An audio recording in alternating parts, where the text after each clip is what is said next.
There are complaints of Chinese national marrying Pakistani women and forcing them into illegal prostitution and organ sale. What do you say about that? I think, in the past year, in 2018, we have, about 142 cases.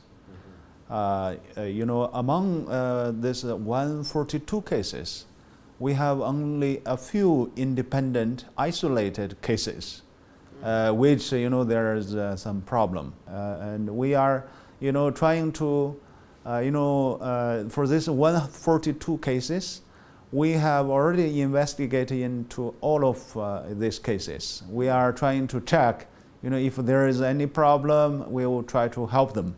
But there is, some lies spreading on the, internet, spreading on the media, that they are talking about, the Pakistani girls are sent to China for forced prostitution or for sale of that is totally fabricated and for sensational purposes. There's no such kind of evidence. Prove me if you have that kind of evidence. What is China doing to curb this practice of illegal marriages in Pakistan? We have discovered that the number of these cases applying for marriage visas to China, they are increasing a lot this year. So that's why we alerted your authorities, and that's why your authorities are now taking the action.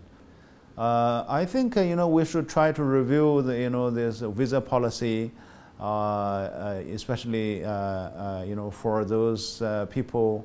You should check if they are coming on business purpose. So are they really going for business purposes? Who are those organizations? Usually some chamber of commerce and industry. We should try to identify who have invited these Chinese boys, for example. They are coming here for looking for some wives. That is not business purpose. So we should try to review this visa policy. Maybe we can do better.